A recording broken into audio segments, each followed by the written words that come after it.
बिस्मिल्लाहिर्रहमानिर्रहीम। मैं हूं मोहम्मद मेहदी हसन नदवी। बिहार बोर्ड इंटर उर्दू मजमून की तैयारी कराने के लिए हाजिर हुआ हूं। आज की इस वीडियो में जो बिहार बोर्ड का पहला चैप्टर है, उस पहले चैप्टर की मैं मुकम्मल तैयारी कराऊंगा। अगर आप बिहार बोर्ड में हैं तो आपसे दरख्वास्त है कि आप इस चैनल को सब्सक्राइब कर लें, और अगर आप चाहते हैं कि बिहार बोर्ड में मेरे नंबर जो है 98 नंबर, 99 नंबर, 99, यहाँ तक के अगर 100 में से 100 आप अंक प्राप्त करना चाहते हैं तो आपको मैं 100 में से 100 अंक दिला सकता हूँ। मैंने अपने तजर्बे से और अपने स्टूडेंट्स को 99 नंबर तक इंटर उर्दू मजमून में मैं दिला चुका हूँ। तो मैं फ्री ऑफ कॉस्ट जो है आपको वीडियो बनाकर पढ़ा रहा हूँ। इंशाअल्लाह जिस तरह मैं पढ़ाऊंगा, मेरे पढ़ने से आपके क्या फायदे हैं वो मैं बता देता हूँ। चैप्टर तो मैं शुरू कर रहा हूँ, पहला चैप्टर है आज का। तो इंटर मजमून ये किताब है मेरे हाथ में। इस किताब का जो पहला चैप्टर है, वो पहला चैप्टर मैं आपको कंप्लीट पढ़ाऊंगा। लेकिन उससे पहले मैं आपको बता दूं कि मेरे पास पढ़ने से आपको क्या फायदे होंगे। सबसे पहला फायदा तो आपको यह होगा कि उर्दू जो है वो उर्दू अच्छी तरह से आपको पढ़ना आएगा। मैं आपको बता दूं, एक चैनल है यूट्यूब पर जिसके सब्सक्राइबर सबसे ज्यादा है उर्दू में, बिहार बोर्ड में उर्दू पढ़ाते हैं। उनको उर्दू पढ़नी नहीं आती है। मैं नाम नहीं लूंगा, लेकिन मैं आपको बता रहा हूं कि उनके तलफ़ुज़ जो है बिल्कुल गलत है, वो ढंग से पढ़ाते नहीं है। मैं जिस पैटर्न पे आपको पढ़ाऊंगा, इस पैटर्न पर पढ़ने के बाद आप दुनिया के किसी कोने में चले जाए, आपको उर्दू पढ़ने में कोई दिक्कत नहीं होगी। आप बेझिझक अच्छी तरह से बिना शर्माए हुए आप इस तरह उर्दू पढ़ेंगे जैसे कि ऐसा लगेगा आपको कि इस बीच में सबसे ज्यादा उर्दू जो है मैं ही जानता हूं। मैं आलिम हूं, मैं जवाहरलाल नेहरू यूनिवर्सिटी से पोस्ट ग्रेजुएट हूं। तो मेरे पढ़ाए हुए में और दूसरे लोगों के पढ़ाए हुए में जमीन आसमान का अंतर है। नंबर तो मैं आपको 100 दिला दूंगा, लेकिन नंबर दिलाने के साथ साथ ये जो किताब है इसको अच्छी तरह से पढ़ना सिखाऊंगा, उर्दू सिखाऊंगा, तलफ़ुज़ सिखाऊंगा, ताकि आपको उर्दू पढ़ने में दिक्कत ना हो। तो मैंने ये जो चैप्टर है, इस किताब का पहला चैप्टर मिर्जा फरहतुल्लाह बेग, वो लिख लिख कर सबसे पहले मैं आपको चैप्टर पढ़ा देता हूं। क्योंकि ऑब्जेक्टिव जो क्वेश्चन होते हैं ना, ऑब्जेक्टिव और सब्जेक्टिव, वो इन्हीं में से बनते हैं। उसके बाद जो है मैं आपको पूरा चैप्टर पढ़ाने के बाद ऑब्जेक्टिव टाइप के क्वेश्चन लिख कर दूंगा। 2 नंबरी भी लिख दूंगा, ऑब्जेक्टिव सब्जेक्टिव जो है जो बिहार बोर्ड में पूछे जाते हैं, और 5 नंबरी भी। यानी आपको ये पूरा चैप्टर इस तरह मैं पढ़ाऊंगा कि मेरे पढ़ाने के बाद बिहार बोर्ड में इस चैप्टर से कोई सवाल छूटेगा नहीं, ना तो ऑब्जेक्टिव में छूटेगा और ना ही सब्जेक्टिव में छूटेगा। मेरा ये तजर्बा है। बस आपसे दरखास्त है कि आप वीडियो को शुरू से लेकर अंत तक अच्छी तरह से देखें, और देखने के बाद उसको आप याद करें। याद करेंगे तो इंशाअल्लाह आप 100% नंबर हासिल कर लेंगे। तो मैं पढ़ता हूं, देखिए क्या लिखा हुआ है। मिर्जा फरहतुल्लाह बेग, मिर्जा फरहतुल्लाह बेग के जद्दे अमजद। ये बहुत सारे लोगों को मैंने देखा यूट्यूब पे जद अमजद पढ़ाते हैं, ये गलत है। जद्दे अमजद क्या है? जद्दे अमजद। जद्दे जद का मतलब होता है दादा नाना, अरबी जबान का शब्द है, उर्दू का शब्द नहीं है। अरबी में जद्दुन जो है वो दादा या नाना को कहा जाता है, और अमजद का मतलब होता है सबसे बाइज्जत। मजीद, कुरान मजीद बोलते हैं ना हम, तो मजीद यहीं से बना है ना। इसमें तफजील है, इसमें तफजील, अफजल, सबसे अफजल। उसी तरह बना है अमजद, अमजद सबसे इज्जत वाला।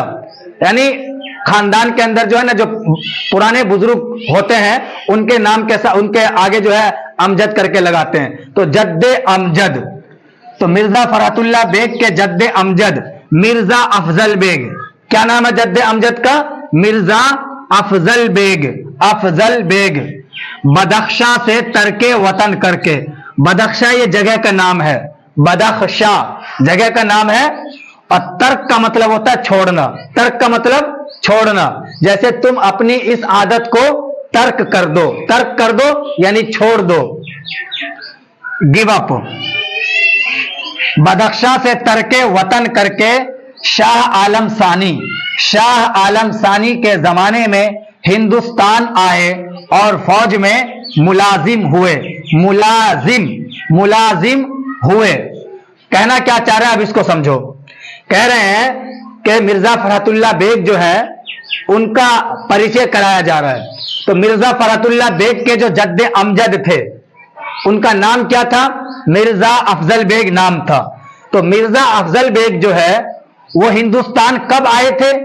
तो शाह आलम सानी के जमाने में। शाह आलम सानी का मतलब होता है दूसरा, है ना। शाह आलम द्वितीय, इतिहास में आपने पढ़ा होगा शाह आलम द्वितीय, तो उसी को शाह आलम सानी कहा जाता है उर्दू में। तो शाह आलम सानी जो दिल्ली का बादशाह था, यानी भारत का बादशाह था, और दिल्ली सल्तनत पर जो उसका कब्जा था, तो वो जो शाह आलम सानी था, है ना, उसके जमाने में इनके जद्दे अमजद मिर्जा अफजल बेग हिंदुस्तान आए थे। तरके वतन का मतलब होता है कि अपना घर बार छोड़कर, है ना, अपना देश छोड़कर दूसरी जगह जाना।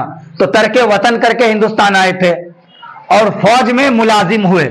मुलाजिम उसकी जमा होती है मुलाजिमीन। लड़का है तो मुलाजिम और लड़की है तो मुलाजिमा नौकर, है ना। तो फौज में क्या हुए? भर्ती हो गए। उसके बाद है फरहत के दादा मिर्जा अब्दुल्ला बेग। तो मिर्जा फरहतुल्लाह बेग के दादा का नाम है मिर्जा अब्दुल्ला बेग।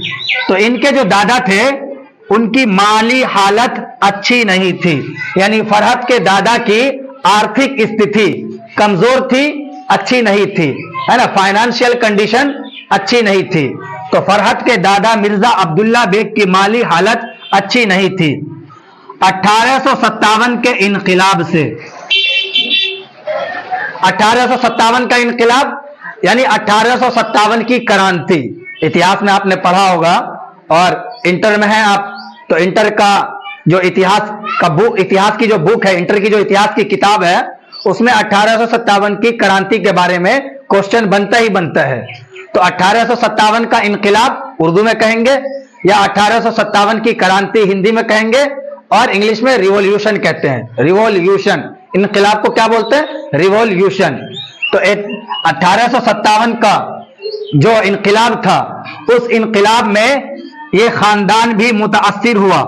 1857 के इनकलाब से ये खानदान भी मुतासिर हुआ। मुतासिर का मतलब होता है प्रभावित होना, असर पड़ना।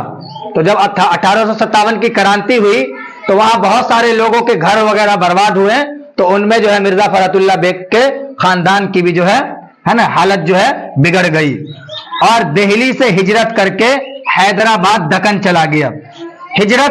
हिजरत बोलते हैं एक जगह से दूसरी जगह जाना, एक जगह से दूसरी जगह जाना। तो इनका खानदान दिल्ली से हैदराबाद चला गया, हैदराबाद दक्कन चला गया। तज़किरा नवेसों के मुताबिक, तज़किरा बोलते हैं किसी का जिक्र करना, यानी तज़किरा नवेस इतिहासकार जो तज़किरा लिखते हैं उनको बोलेंगे तज़किरा नवेस। तो तज़किरा नवेसों के मुताबिक मिर्जा फरहतुल्लाह बेग सितंबर 1883 में पैदा हुए, लेकिन खुद उनके बयान के मुताबिक वो अगस्त 1885 में तवल्लुद हुए। लफ्ज क्या है? तवल्लुद हुए थे, और यही दुरुस्त है। तो इसमें हमने क्या क्या पढ़ा वो समझ लेते हैं, उसके बाद आगे बढ़ते हैं। देखिए पहला सवाल, मिर्जा फरहतुल्लाह बेग के जद्दे अमजद का क्या नाम है? तो जद्दे अमजद का नाम है मिर्जा अफजल बेग। क्या नाम है? मिर्जा अफजल बेग। मिर्जा अफजल बेग कहां से हिंदुस्तान आए थे? बदख्शां से। किस बादशाह के जमाने में आए? शाह आलम सानी के जमाने में। किसके जमाने में? शाह आलम सानी के जमाने में, और फौज में मुलाजिम हो गए। मिर्जा फरहतुल्लाह बेग के दादा का क्या नाम है? तो मिर्जा फरहतुल्लाह बेग के दादा का नाम मिर्जा अब्दुल्ला बेग है, और उनकी माली हालत, आर्थिक स्थिति अच्छी नहीं थी, कमजोर थी। यह हो गया। उसके बाद मिर्जा फरहतुल्लाह बेग का खानदान दिल्ली से कहां चला गया था? तो दिल्ली से हिजरत करके हैदराबाद चला गया था। और क्यों चला गया था? क्योंकि 1857 का जो इनकलाब हुआ था, उस इनकलाब में इनका खानदान मुतासिर हो गया था। अब ये पैदा कब हुए? तो जो दुरुस्त पैदाइश है वो 1885 है, क्योंकि खुद इनका बयान है कि 1885 में ये पैदा हुए। और लेकिन तज़किरा नवेसों के मुताबिक मिर्जा फरहतुल्लाह बेग 1883 में पैदा हुए, जबकि दुरुस्त है 1885। तो पेपर में आपको 1885 लिखना है कि मिर्जा फरहतुल्लाह बेग की पैदाइश 1885 में हुई थी। आगे है जाए पैदाइश मोहल्ला चूड़ी वालान दिल्ली है। तो मिर्जा फरहतुल्लाह जाए पैदाइश का मतलब होता है जन्म स्थान, जहां आप पैदा हुए हैं उस जगह को बोलेंगे जाए पैदाइश। अगर मैं पूछूं कि आपकी जाए पैदाइश क्या है ना, what is your birth place? Birth place जहां आप पैदा हुए हैं, पैदाइश की जगह। जाए का मतलब जगह, पैदाइश का मतलब पैदाइश। जाए पैदाइश मोहल्ला चूड़ी वालान, दिल्ली के अंदर जामा मस्जिद का जो इलाका है ना, वहां पर एक जगह है चूड़ी वालान, वहां ये पैदा हुए थे। तो मोहल्ला चूड़ी वालान दिल्ली में पैदा हुए। इनके वालिद का नाम मिर्जा हशमतुल्लाह बेग था। वालिद बोलते हैं बाप को, फादर, है ना, और वालिदा माँ, और दोनों को मिलाकर बोलते हैं वालिदैन। वालिदैन, वालिदा माँ मदर, वालिद फादर, वालिदैन पेरेंट्स, पेरेंट्स माता पिता। समझ में आया? उर्दू आपकी ठीक करने के लिए मैं ये लिखवा रहा हूं, नहीं तो मैं चाहूं तो डायरेक्ट आपको ऑब्जेक्टिव से याद करा सकता हूं, है ना। मैं इस तरह इतना मैंने 99 नंबर तक दिला दिए हैं इंटर के अंदर उर्दू मजमून में, सिर्फ 3 महीने की तैयारी में। और मैंने ये सब नहीं पढ़ाया उनको। जो मेरा तरीका है कि मैं लिख कर देता हूं ऑब्जेक्टिव रखने के लिए, और उसके बाद लिखना सिखाता हूं। पढ़ना पहले पढ़ना सिखाता हूं, लिखना सिखाता हूं। अगर आपको उर्दू पढ़ना नहीं आता है तो आपके लिए मैं 60 घंटे का कोर्स लेकर आया हूं, है ना। वहां से आप अलिफ बा से बिल्कुल स्टार्ट कर सकते हैं सीखना, क्योंकि जब तक आप उर्दू लिखना नहीं सीखेंगे, पढ़ना नहीं सीखेंगे, तब तक आपके नंबर नहीं आएंगे। और उर्दू पढ़ना और लिखना यही जिंदगी में आपको काम आएगा। जब आप नंबर लाने के बाद आप कहीं भी जाएंगे, हैदराबाद जाएंगे, दिल्ली जाएंगे, मुंबई जाएंगे, बेंगलोर जाएंगे, तो आपसे कोई नंबर नहीं पूछेगा कि उर्दू में आपने कितने नंबर हासिल किए हैं, बल्कि कोई आपसे पढ़वाएगा, या तो कोई किताब देगा आपको पढ़ने के लिए कि पढ़ के सुना दो, है ना।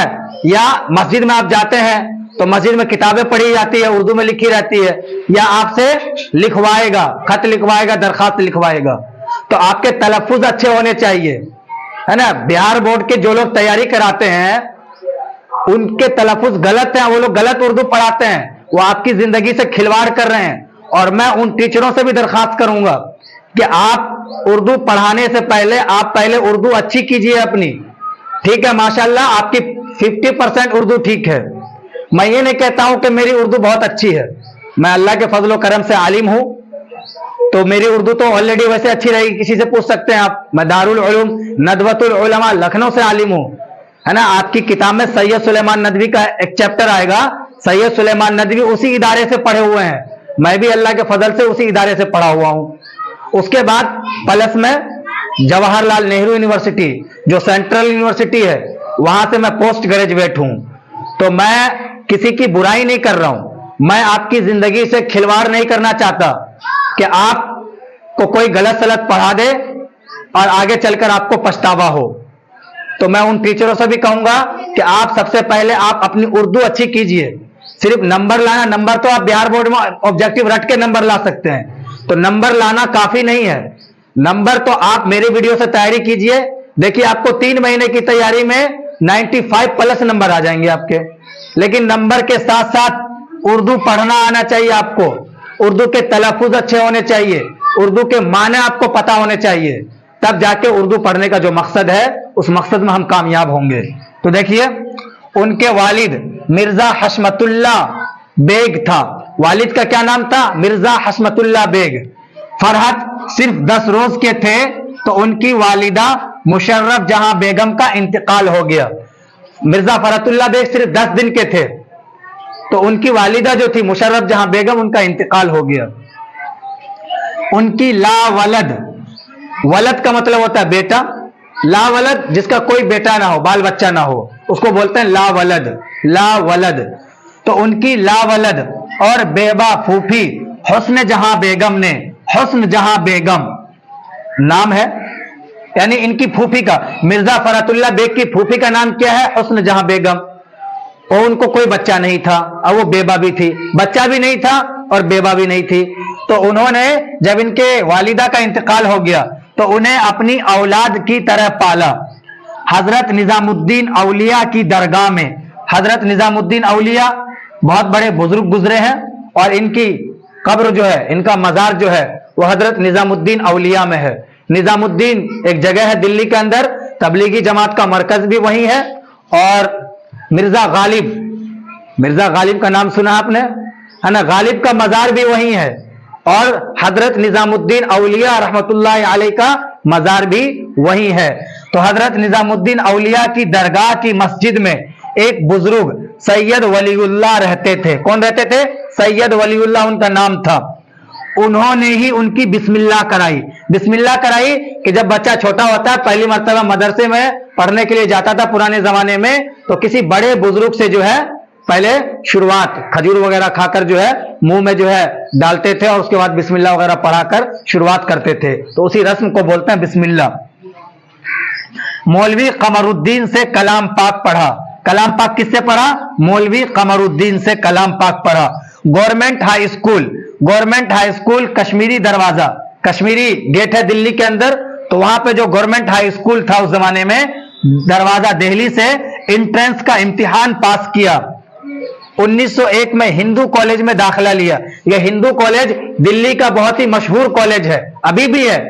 ہندو کالج دلی یونیورسٹی کی زیر نگرانی ہے.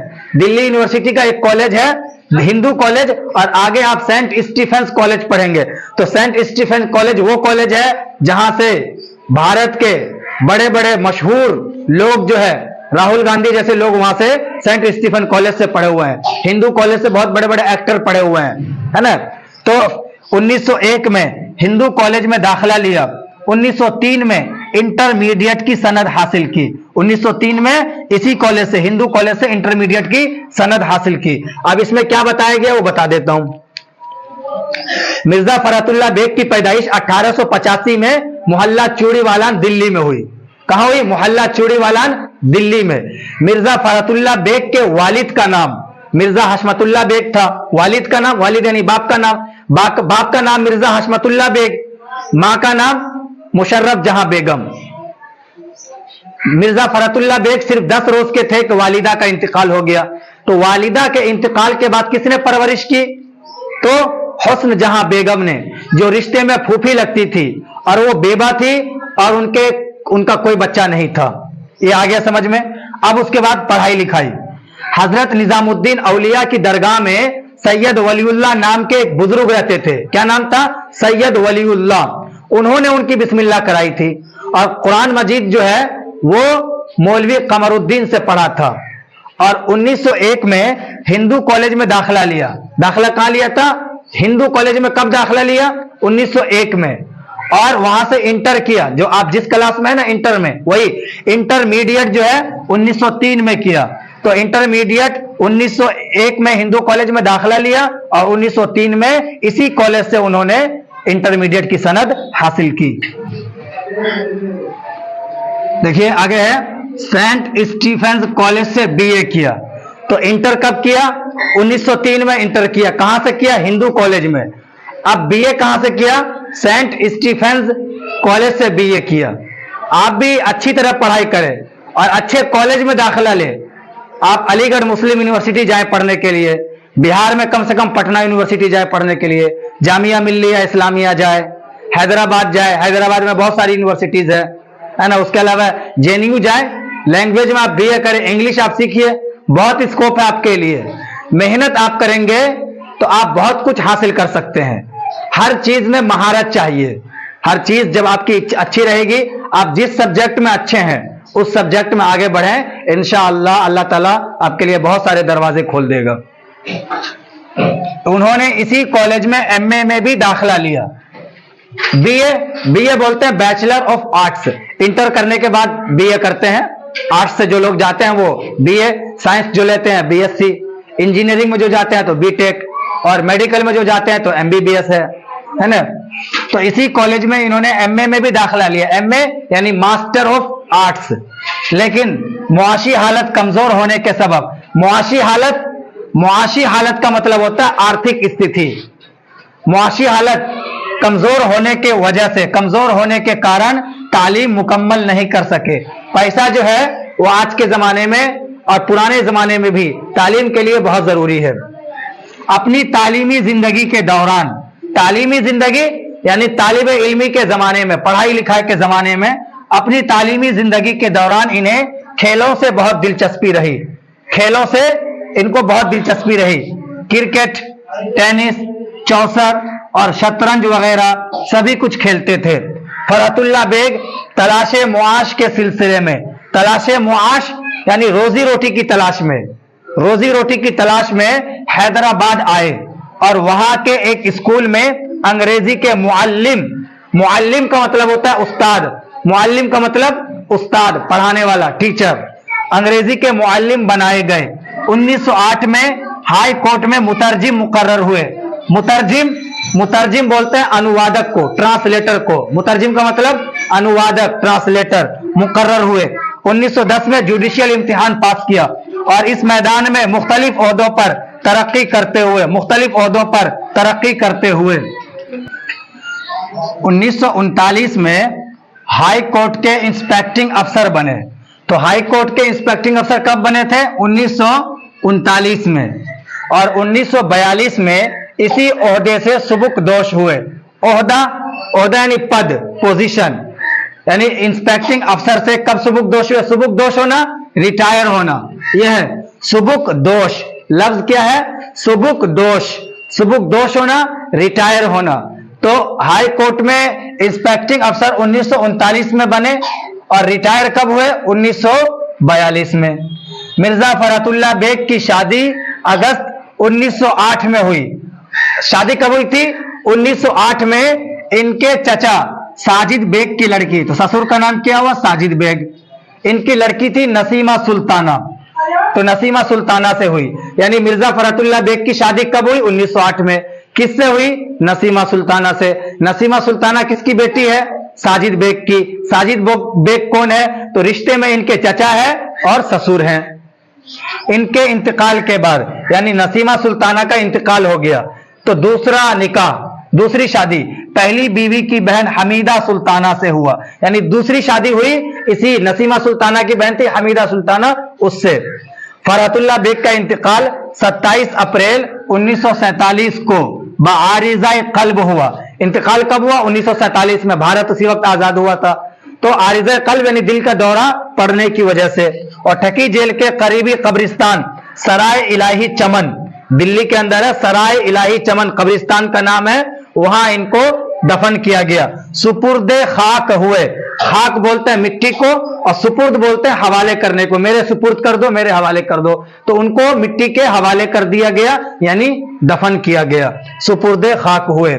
مرزا صاحب نے مضامین لکھے, ادیبوں کے حالات قلم بند کیے, شاعری بھی کی, لیکن ان کی شہرت کا اصل دار و مدار ان کے بے مثال خاکے ڈاکٹر نذیر احمد کی کہانی کچھ میری اور کچھ ان کی زبانی پر منحصر ہے. یعنی انہوں نے بہت کچھ لکھا لیکن ہر چیز میں ان کو شہرت نہیں ملی. شہرت کس وجہ سے ملی؟ جو ان کی تصنیف ہے, خاکہ ہے نا. نذیر احمد کی کہانی کچھ میری کچھ ان کی زبانی, نذیر احمد کی کہانی کچھ میری اور کچھ ان کی زبانی, یہ جو خاکہ ہے اسی خاکے نے اردو ادب کی دنیا میں ان کو شہرت دلائی. تو ان کی شادی 1908 میں ہوئی چچا ساجد بیگ کی لڑکی نسیمہ سلطانہ سے. نسیمہ سلطانہ کا جب انتقال ہو گیا تو دوسری شادی اسی کی بہن حمیدہ سلطانہ سے ہوا. 1947 میں ان کا انتقال ہو گیا. دلی کے سرائے الہی چمن میں ان کو ہے نا دفن کیا گیا اور ان کی شہرت جو ہے اس خاکے کی وجہ سے ہے. میں آپ کو جو ہے یہ چیپٹر پڑھا رہا ہوں پہلے, اسی طرح میں آپ کی اردو ٹھیک کروں گا. اس طرح آپ پڑھ لیں گے نا تو آپ سے چاہے سبجیکٹو ہو یا آبجیکٹو ہو کوئی بھی سوال آپ سے چھوٹے گا نہیں. اس کے بعد پورا چیپٹر میں آپ کو جو نذیر احمد کی کہانی جو چیپٹر ہے वो पूरा मैं पढ़ा दूंगा, क्योंकि जो सब्जेक्टिव होते हैं वो इन्हीं सब में से बनते हैं। तो इस तरह जिस तरह मैं आपको पढ़ा रहा हूं इस तरह आप पढ़ेंगे तो इंशाअल्लाह 99 तक आप पहुंच सकते हैं। उसके बाद ऑब्जेक्टिव मैं आपको लिख कर दूंगा, जितने भी सवाल ऑब्जेक्टिव है सब्जेक्टिव है वो सब मैं आपको लिख दूंगा। इसलिए आप वीडियो को एंड तक देखें, वीडियो को आखिर तक देखें और अच्छी तरह से देखें। तो ये खाका पहली मर्तबा अंजुमन तरक्की उर्दू हिंद, अंजुमन तरक्की उर्दू हिंद के रिसाले उर्दू के शुमारा जुलाई 1927 में तबाह हुआ था। तबाह हुआ था यानी छपा था। कौन सा खाका? नजीर अहमद की कहानी, कुछ मेरी कुछ उनकी जबानी। ये खाका मिर्जा फरतुल्लाह बेग का, ये जो है अंजुमन तरक्की उर्दू हिंद की तरफ से एक रिसाला निकलता है, उर्दू नाम है उसका, नाम ही है उसका उर्दू। उसके शुमारा जुलाई 1927 में ये छपा था पहली मर्तबा। ये खाका न सिर्फ उनका बल्कि उर्दू के बेहतरीन खाकों में एक है, यानी इस खाके का शुमार जो है वो उर्दू के बेहतरीन खाकों में होता है। दिल्ली का एक यादगार मुशायरा, दिल्ली का एक यादगार मुशायरा और फूल वालों की सैर, फूल वालों की सैर भी इनकी यादगार तहरीरें हैं, यानी इनकी किताबों के नाम है। पेपर में सवाल बनता है कि मिर्जा फरतुल्लाह बेग की 2 किताबों के नाम लिखिए, सब्जेक्टिव में बनता है। तो दिल्ली का एक यादगार मुशायरा, फूल वालों की सैर, ये 2 किताब हो गई। इसके अलावा इनके मजामीन, मजामीन फरहत, मजामीन फरहत 7 जिल्दों में है। मजामीन फरहत के नाम से 7 जिल्दों में तबाह हुए। तो मजामीन फरहत कितनी जिल्दों में है? 7 जिल्दों में। इनकी दीगर किताबों में, दीगर यानी और किताबों में इंशा, इंशा, दीवाने यकीन, दीवाने यकीन, दीवाने नजीर, मेरी दास्तान और मेरी शायरी अहम है। तो ये लेखक के बारे में हुआ, मिर्जा फरहतुल्लाह बेग के बारे में मैंने आपको पूरा पढ़ाया। अब जो है मैं आपको नजीर अहमद की कहानी, कुछ मेरी कुछ उनकी जबानी, जो मिर्जा फरहतुल्लाह बेग का लिखा हुआ खाका है, उस खाका को मैं पढ़ूंगा और समझाऊंगा, ताकि 5 नंबर के जो क्वेश्चंस होते हैं या 2 नंबर के जो क्वेश्चंस पूछे जाते हैं वो आपके हल हो जाएं। पूरा चैप्टर पढ़ाने के बाद मैं आपको एक एक क्वेश्चन ऑब्जेक्टिव भी लिखवा दूंगा और 2 नंबरी भी लिखवा दूंगा और 5 नंबरी भी लिखवा दूंगा। तो इस एक वीडियो में पूरा का पूरा ये चैप्टर इस तरह कंप्लीट करा दूंगा कि इस चैप्टर को पढ़ने के बाद, इस वीडियो से तैयारी करने के बाद आपका कोई भी सवाल बिहार बोर्ड में नहीं छूट पाएगा, ना ऑब्जेक्टिव में छूटेगा और ना ही 2 नंबरी और ना 5 नंबरी में। तो अब मैं आपके सामने जो है नजीर अहमद की कहानी जो खाका है उस खाका को पढ़कर सुनाऊंगा। लिख तो नहीं सकता हूं क्योंकि खाका बहुत लंबा है थोड़ा, तो लिख नहीं सकता हूं, लेकिन मैं आपको वैसे ही बताऊंगा और इस तरह पढ़ाऊंगा कि आपको पढ़ने में भी बहुत मजा आएगा। अब मैं आपके सामने खाका पढ़ता हूं, है ना, ये पूरा खाका है नजीर अहमद की कहानी। मैं आपको इस तरह पढ़ाऊंगा कि आपको पूरा का पूरा चैप्टर समझ में भी आ जाएगा, 5 नंबरी 2 नंबरी क्वेश्चन भी हल हो जाएंगे और आपको मजा भी बहुत आएगा। चलिए शुरू करता हूं। नजीर अहमद की कहानी। मैं और मियां दानी 11:30 बजे मदरसे से आए। तो मैं यानी मिर्जा फरहतुल्लाह बेग ये बता रहे हैं कि मैं और मियां दानी, उनके साथ कौन थे? मियां दानी। कहां से आए? मदरसे से। कितने बजे? 11:30 बजे। मैं और मियां दानी 11:30 बजे मदरसे से आए, खाना वाना खाया, सबक का मुताला किया और 1 बजे निकल खड़े हुए। कितने बजे निकले? 1 बजे।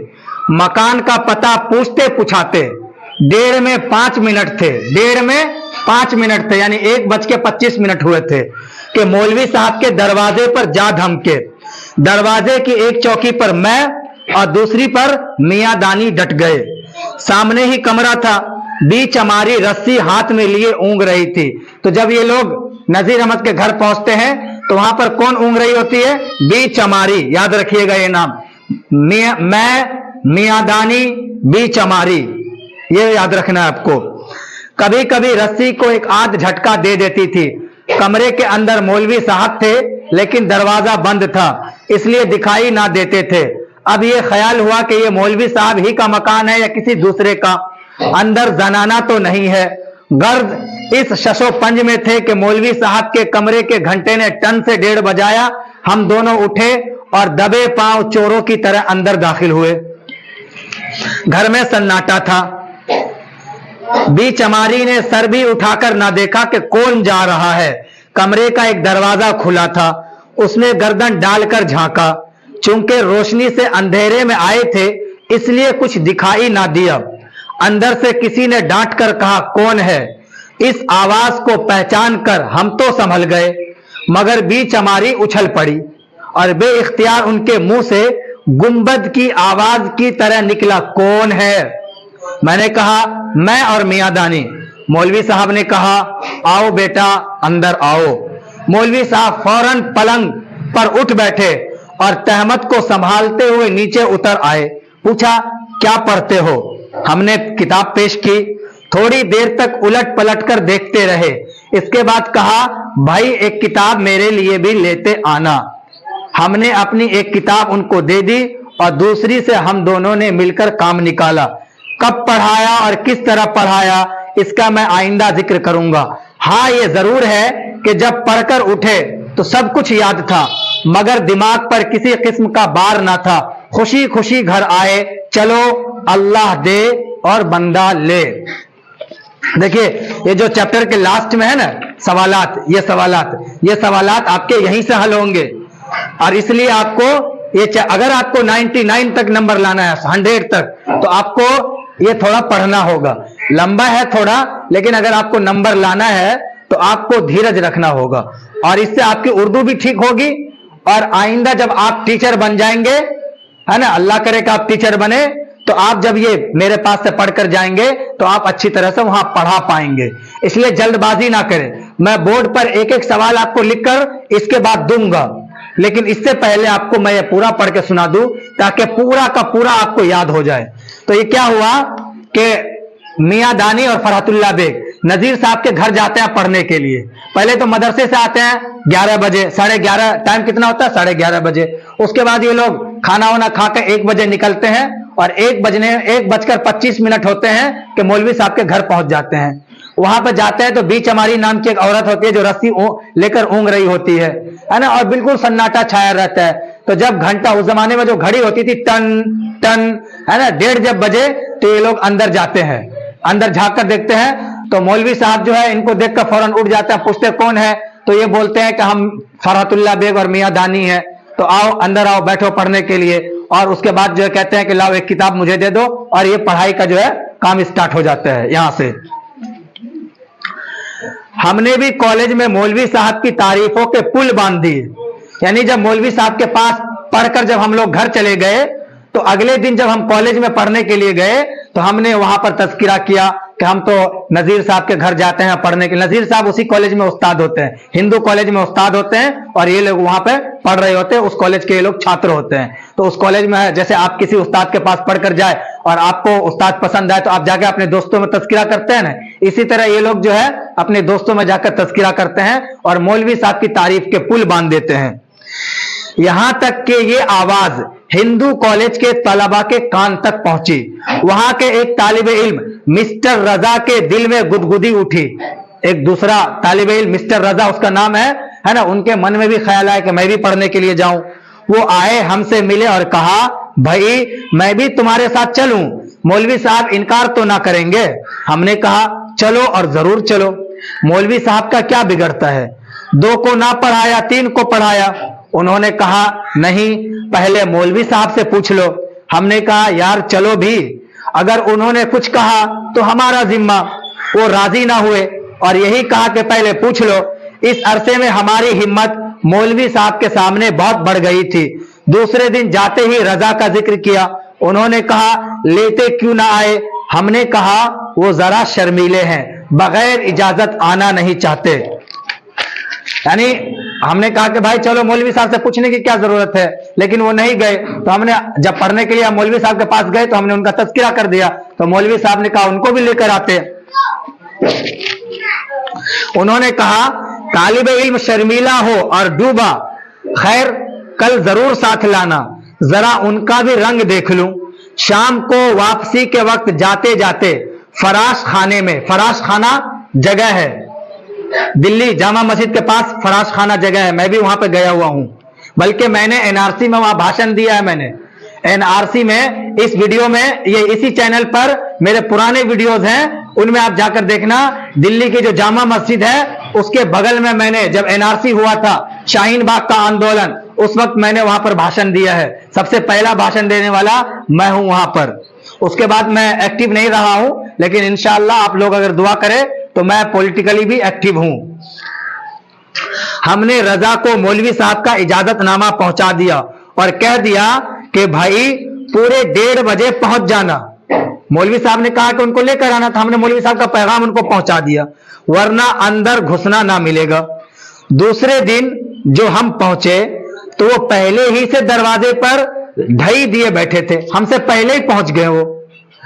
ठीक 1:30 बजे हम अंदर दाखिल हुए। मौलवी साहब हमको देखते ही पलंग पर उठ बैठे और कहा, लाओ किताब।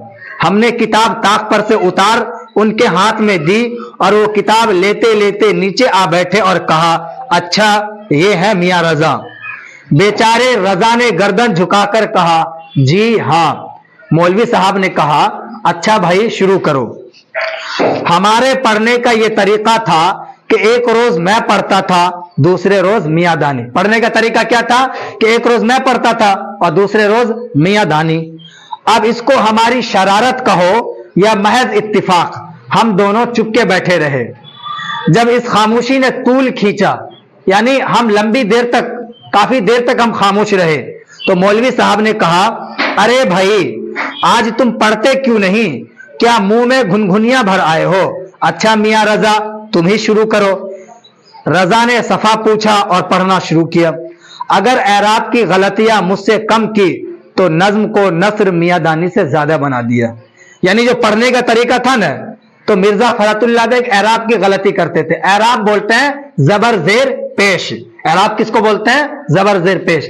तो फरहतुल्लाह बेग जो है वो जबर जेर पेश की गलती करते थे, यानी एराब की गलती करते थे, और मियां दानी जो है वो नज्म को नस्र बना देते थे। लेकिन रजा साहब ने हम दोनों को ही फेल कर दिया, हम दोनों से आगे बढ़ गए। एक आध शेर तक तो मौलवी साहब चुपके सुनते रहे।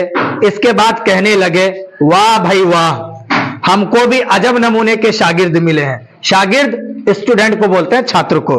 मियां रजा अगर हम तुमको एक नेक सलाह दें तो मानोगे? रजा ने निहायत शर्मीली आवाज में गर्दन झुकाकर कहा, बसर्रो चश्म। बसर्रो चश्म यानी बखुशी। मौलवी साहब ने कहा, देखो अपने वादे से फिर ना जाना। उन्होंने कहा, जी नहीं। मौलवी साहब ने कहा, अच्छा तो मेरी सलाह यह है कि कल से तुम मेरे यहां ना आना। ये सुनकर वो बेचारे कुछ पजमुर्दा से हो गए। मौलवी साहब ने कहा, भाई रजा मैं नहीं कहता कि मेरे यहां आना ही छोड़ दो, मैं तुमको भी जरूर पढ़ाऊंगा, मगर तुम 10-15 रोज शाम के वक्त काली जान के यहां तालीम में हो आया करो। इतने दिनों के आने जाने में तुम्हारे कानों को नज्म और नस्र का फर्क मालूम होने लगेगा। भाई मुझसे तो शेरों के गले पर छुरी फेरते देखा नहीं जाता। बेचारे मुतनब्बी को क्या खबर थी। मुतनब्बी अरबी का एक शायर है, उसका पूरा नाम है अबू तैयब अहमद अल हमदानी। अबू तैयब अहमद अल हमदानी।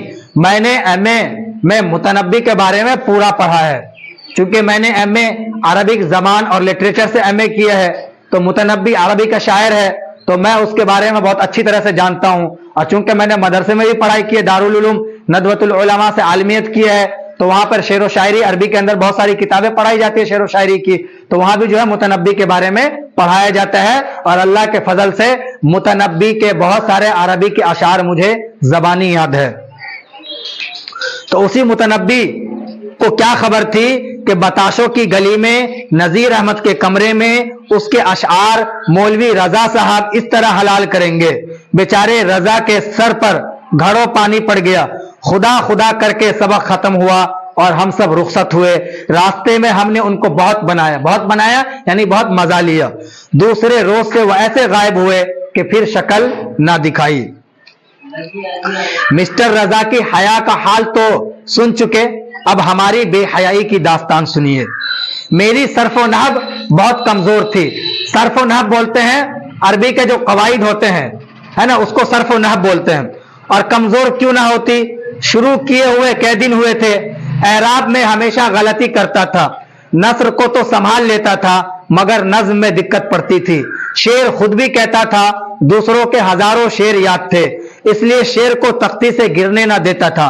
मियां दानी की हालत इसके बिल्कुल बरअक्स थी, यानी मियां दानी की हालत इसके उल्टी थी। वो एराब की गलती ना करते थे मगर शेर को नस्र कर देते थे, शेर को नस्र कर देते थे। सकते तो क्या झटके पड़ जाते थे। मौलवी साहब हम दोनों के पढ़ने से बहुत जिज बिज होते थे, जिज बिज बहुत परेशान होते थे। थोड़ा और धीरज रखें, चैप्टर कंप्लीट होने वाला है। एक दिन यह हुआ कि मेरे पढ़ने की बारी थी, मैंने एक शेर पढ़ा, मालूम नहीं कहां के एराब कहां लगा गया। मौलवी साहब ने कहा है क्या पढ़ा। मैं समझा कि एराब में कहीं गलती जरूर हुई, तमाम एराब बदलकर शेर मौजू कर दिया। यानी जब मौलवी साहब ने कहा ना क्या पढ़ा, तो मुझे लगा कुछ गलती हुई है, तो मैंने और ज्यादा गलती कर दी। उन्होंने फिर बड़े जोर से हूं की, हमने फिर एराब बदल दिए। इससे उनको गुस्सा आ गया, कहा दानी तुम तो पढ़ो। उन्होंने शेर का गला ही घोंट दिया, खासे भले चंगे शेर को नस्र बना दिया। अब क्या था, मौलवी साहब का पारा 110 डिग्री पर चढ़ गया। किताब उठाकर जो फेंकी तो कमरे से गुजर दालान में होती हुई सहन में पहुंची और निहायत गुसीली आवाज में कहा निकल जाओ, अभी मेरे घर से निकल जाओ, न तुम मुझसे पढ़ने के काबिल हो और ना मैं तुम्हें पढ़ाने के लायक। दानी ने मेरी तरफ देखा, मैंने दानी की तरफ देखा। उन्होंने आंखों ही आंखों में कहा, यानी उन्होंने कहा आंखों ही आंखों में चलो चलते हैं, मौलवी साहब बहुत गुस्से हो गए हैं, कहीं मार वार ना दे, डांट ना पड़े, चलो। मैंने आंखों ही आंखों में जवाब दिया हरगिज नहीं। उन्होंने उठने का इरादा किया, मैंने उनका जानो दबा दिया, जो जांग है ना उसको दबा दिया। बैठ, कहां चलेंगे, जैसे आपके उस्ताद अगर डांट दिया कहीं निकलो यहां से, और कोई दूसरा तालिब इल्म आपको पकड़ के दबा दे, नहीं। मौलवी साहब की यह हालत थी कि शेर की तरह बिफर रहे थे गुस्से की वजह से। आखिर जब देखा, अब यहां से देखिए ये पैराग्राफ जो है 5 नंबरी में पूछे जाते हैं और इस साल भी पूछा गया है। आखिर जब देखा कि ये लोंडे टस से मस नहीं होते, टस से मस नहीं होते यानी जाने का नाम नहीं लेते, तो कहने लगे कि आप जाते हो या नहीं। मैंने कहा मौलवी साहब जब तक कोई धक्के देकर ना निकालेगा उस वक्त तक तो हम जाते नहीं, और जाएंगे तो अभी फिर आ जाएंगे। मौलवी साहब ने ये जो बेहयाई देखी तो जरा नरम हुए, कहने लगे अच्छा नहीं जाते हो तो ना जाओ, मगर मैं एक हर्फ तुमको ना पढ़ाऊंगा। मैंने कहा ना पढ़ाइए, मगर बगैर पढ़े हम यहां से ना टले हैं ना टलेंगे, यानी जाएंगे तो पढ़कर ही जाएंगे, बिना पढ़े हुए तो जाएंगे नहीं। कहने लगे बेटा इस वक्त मेरी तबीयत खराब हो गई है, अब चले जाओ, कल आ जाना। दानी ने सच जाना। मैं समझा कि इस वक्त उठे और मौलवी साहब हाथ से गए। दानी उठ खड़े हुए, मैंने पकड़कर उनको बिठा लिया। मौलवी साहब ये तमाशा देखते रहे। मैंने कहा मौलवी साहब पढ़ेंगे तो आज पढ़ेंगे, और आज पढ़ेंगे तो इस वक्त पढ़ेंगे, पढ़ाना है तो पढ़ाइए, वरना हमें यहां से न जाना है न जाएंगे। आखिरकार हम जीते और मौलवी साहब हारे। कहने लगे खुदा महफूज रखे, तुम जैसे शागिर्द भी किसी के ना होंगे, शागिर्द क्या हुए उस्ताद के उस्ताद हो गए। अच्छा भाई मैं हारा, अच्छा खुदा के लिए किताब उठा लाओ और सबक पढ़कर मेरा पिंड छोड़ो, सबक पढ़कर निकलो यहां से। देखिए कौन दिन होता है कि मेरा तुमसे छुटकारा होता है। मैं जाकर सिहन में से किताब उठा लाया और मौलवी साहब जैसे थे वैसे के वैसे हो गए।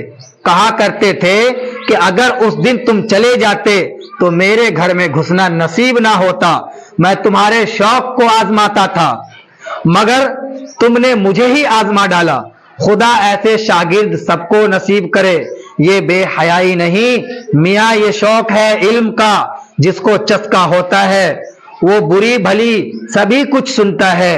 बदशौक भाग निकलते हैं और शौकीन उस्ताद को दबा लेते हैं। तो ये मिर्जा फरहतुल्लाह बेग का खाका है जो उन्होंने अपने उस्ताद नजीर अहमद पर लिखा है। मैं आपको ये समझा देता हूं, नजीर अहमद मिर्जा फरहतुल्लाह बेग के उस्ताद हैं और मिर्जा फरतुल्ला बेग नजीर अहमद के शागिर्द है। नजीर अहमद जो है हिंदू कॉलेज में पढ़ाते थे, तो मिर्जा फरतुल्ला बेग और मियां दानी वो नजीर अहमद के घर पढ़ने के लिए जाते हैं। कितने बजे निकलते हैं? अपने घर से 11:30 बजे निकलते हैं और 1:25 पे घर पहुंच जाते हैं। 1:30 बजे घंटा बजता है और ये लोग अंदर जाते हैं। उसके बाद नजीर साहब इनको पढ़ाते हैं। पढ़ने के बाद ये गलत सलत पढ़ते हैं। उसके बाद अगले दिन जो है हिंदू कॉलेज में ये नजीर साहब की तारीफों के पुल बांध देते हैं। तो वहां पर एक तालिब इल्म होता है मिस्टर रजा, वो भी इनको कहता है कि जाओ, है ना, नजीर साहब से कहना कि मैं भी पढ़ना चाहता हूं। वो कहता है अरे पूछना क्या, चलो हम तीनों मिलकर चलते हैं। तो अगले दिन जो है वो पूछकर आ जाते हैं उस्ताद से, तो नजीर अहमद उनको इजाजत दे देते हैं। तो तीनों मिलकर जाते हैं। मिस्टर रजा ये दोनों जो है शरारत करते हैं, यानी मिस्टर रजा को जो है नजीर अहमद साहब के सामने पेश करना चाहते हैं। तो ये दोनों नहीं पढ़ते हैं। उस्ताद बोलते हैं भाई पढ़ते क्यों नहीं? तो इनको कहते हैं मिस्टर रजा को कि भाई तुम पढ़ो। तो ये जो है एराब की भी गलती करते हैं और नज्म को नस्र बना देते हैं। उसके बाद नजीर साहब को जो गुस्सा आ जाता है डांट देते हैं। तो फरहतुल्ला बेग जो है वो एराब की गलती करते हैं, एराब यानी जबर जेर पेश की, और मियां दानी जो है वो नज्म को नस्र बना देते हैं। तो जब नजीर साहब मिस्टर रजा को डांटते हैं तो अगले दिन से वो गायब हो जाते हैं, पढ़ने के लिए नहीं आते हैं। ये दोनों जाते हैं, तो ये दोनों जब पढ़ते हैं तो नजीर साहब ये इतनी गलती करते हैं कि नजीर साहब को गुस्सा आ जाता है। तो गुस्से की वजह से किताब ऐसे उठा कर फेंक देते हैं सहन में और कहते हैं कि तुम लोग यहां से निकल जाओ, तुम लोग पढ़ने के लायक नहीं हो, तुम लोग कल से बिल्कुल मत आना। तो मियां नजीर अहमद जो है किताब फेंक देते हैं और उनको बोलते हैं कि कल से पढ़ने के लिए नहीं आना। बहुत गुस्से में होते हैं। तो मियां दानी जो है वो बाहर निकल रहे होते हैं। तो नजीर अहमद जो है जानो दबा फरहतुल्ला बेग जो है उनको दबा लेते हैं, बोलते हैं बैठने के लिए, है ना। उसके बाद नजीर साहब गुस्से हो जाते हैं। तो वो कहते हैं अंदर ही अंदर, वो कहते हैं कि पढ़ेंगे तो आज पढ़ेंगे, है ना, नहीं तो यहां से हटने वाले नहीं है। उसके बाद ये पूरा ये होता है और नजीर साहब जो है फिर लास्ट में उनको पढ़ाते हैं और कहते हैं कि अगर आज तुम लोग चले जाते तो कल से मैं तुम्हें यहां पे घुसने नहीं देता। मैं तुम्हारे शौक को आजमा रहा था, तो तुमने अपने शौक को जो है दिखा दिया कि तुम लोग वाकई पढ़ना चाहते हो। तो जब किसी इंसान के अंदर पढ़ने की चाहत होती है तो सामने वाला इंसान पढ़ाने पर मजबूर हो जाता है। तो ये पूरा चैप्टर था नजीर अहमद की कहानी। ये खाका है जो मिर्जा फरहतुल्ला बेग ने अपने उस्ताद नजीर अहमद पर लिखा है। अब इसमें से जो सवालात हैं वो मैं आपको पहले यहाँ पे थोड़ा समझा देता हूं, उसके बाद बोर्ड पर जो है एक एक करके लिख दूंगा। इंशाअल्लाह आपकी अच्छी तैयारी हो जाएगी। देखिए, उर्दू का पहला बाज़ाब्ता खाका कौन सा है? तो उर्दू का पहला बाज़ाब्ता खाका जो है वो डॉक्टर नजीर अहमद की कहानी, कुछ मेरी कुछ उनकी जबानी, ये है। उसके बाद है उर्दू का पहला खाका निगार कौन है? तो उर्दू का सबसे पहला खाका निगार मिर्जा फरहतुल्ला बेग है। नजीर अहमद फरहतुल्ला बेग के कौन थे? तो नजीर अहमद फरहतुल्ला बेग के उस्ताद थे। फरहतुल्ला बेग के साथ मदरसे में कौन थे? तो फरहतुल्ला बेग के साथ मदरसे में मियां दानी थे, मियां दानी। नजीर अहमद का ताल्लुक किस सिंफ से है? तो नजीर अहमद का ताल्लुक नाविल से है। उर्दू के सबसे पहले नाविल निगार नजीर अहमद है। उसके बाद है दो नंबरी या 5 नंबरी, फरहतुल्ला बेग और मियां दानी मौलवी साहब के घर क्यों जाते थे? तो फरहतुल्ला बेग और मियां दानी मौलवी साहब के घर पढ़ने के लिए जाते थे। किस अरबी शायर से मुताल्लिक सबक को पढ़ाने के दौरान मियां रजा की छुट्टी हो गई? तो मुतनब्बी, अरबी का शायर मुतनब्बी के शेर पढ़े जा रहे थे जिसमें उन्होंने गलती कर दी तो उनकी छुट्टी हो गई। फरहतुल्ला बेग शेर खानी में किस तरह की गलतियां करते थे? तो फरहतुल्ला बेग शेर खानी यानी शेर पढ़ने में एराब की गलतियां करते थे। एराब यानी जबर जेर पेश की गलती करते थे। मियां दानी शेर पढ़ने में कैसी गलती करते थे? तो मियां दानी जो थे वो नज्म को नस्र बना देते थे। मौलवी साहब के पढ़ाने का क्या तरीका था? मौलवी साहब पहले बच्चों से पढ़वाते थे, फिर उसको जो है समझाते थे, तो उनका तरीका था ये। उसके बाद तफसीली गुफ्तगू है। मौलवी साहब अपने शागिर्दों से क्यों गुस्सा हो गए थे? क्योंकि वो गलत पढ़ रहे थे, बार बार गलत पढ़ रहे थे, इसलिए वो गुस्सा हो गए थे। फरहतुल्ला बेग ने अपने उस्ताद से क्या सीखा? तो फरहतुल्ला बेग ने अपने उस्ताद से सीखा कि अगर इंसान के अंदर, तालिबे इल्म के अंदर इल्म का शौक है तो उस्ताद पढ़ाने पर मजबूर हो जाता है। फरहतुल्ला बेग की खाका निगारी के बारे में लिखिए। ये मैं आपको जो है लिख दूंगा। जब तक कोई धक्के देकर ना निकालेगा उस वक्त तक तो हम जाते नहीं, और जाएंगे तो अभी फिर आ जाएंगे। ये कौल किसका है? قول کا مطلب ہوتا ہے یعنی یہ کس نے کہا ہے, تو یہ مرزا فرحت اللہ بیگ نے کہا ہے. کس نے کہا؟ مرزا فرحت اللہ بیگ نے. اس قول میں دھکے دینے کی بات کیوں کہی گئی ہے؟ یعنی وہ لوگ پڑھنا چاہتے تھے اور نذیر احمد نے ان کو باہر جانے کے لیے کہا, تو کہا کہ جب تک ہمیں کوئی دھکے دے کر نہ نکالے گا, یعنی زبردستی کوئی نہ نکالے گا, تب تک ہم نہیں جانے والے ہیں. خدا محفوظ رکھے تم جیسے شاگرد بھی کسی کے نہ ہوں گے, شاگرد کیا ہو گئے ہوئے, استاد کے استاد ہو گئے. اچھا بھائی میں ہارا, اچھا خدا کے لیے کتاب اٹھا لاؤ اور سبق پڑھ کر میرا پنڈ چھوڑو. یہ قول کس کا ہے؟ تو یہ قول جو ہے نذیر احمد کا, یعنی نذیر احمد نے کہا. کس سے کہا یہ بات؟ کس سے کہی گئی ہے؟ تو یہ بات جو ہے مرزا فرحت اللہ بیگ اور میاں دانی سے کہی گئی ہے. مرزا فرحت اللہ بیگ اور میاں دانی سے کہی گئی ہے. اس قول میں کس سے چھٹکارا پانے کی بات کہی جا رہی ہے؟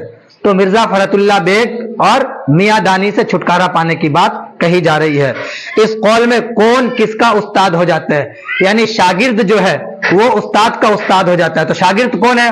مرزا فرحت اللہ بیگ اور میاں دانی شاگرد ہے اور نذیر احمد استاد ہے. تو مرزا فرحت اللہ بیگ اور میاں دانی نذیر احمد کے استاد ہو جاتے ہیں. تو یہ پورا چیپٹر جو ہے میں نے آپ کو یہ پڑھا دیا. یہ لکھ کر بھی جو ہے میں آپ کو یہ لکھ کر جو ہے ایک ایک پورا چیپٹر پڑھایا. اس کے بعد نذیر احمد کی کہانی میں نے آپ کو پڑھا دی اور اس کے بعد جو سوالات تھے وہ میں نے آپ کو بتا دیا.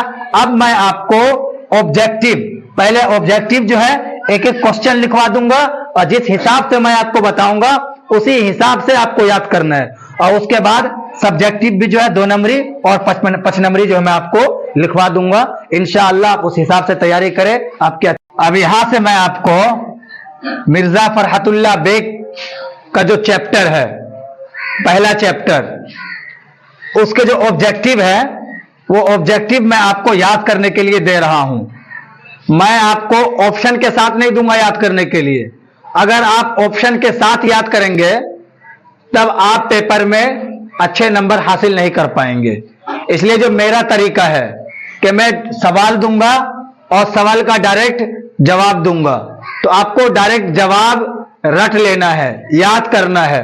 اگر آپ کو 99 نمبر تک چاہیے تو رٹنا تو پڑے گا, اور یہ رٹنا زندگی بھر آپ کو کام آئے گا.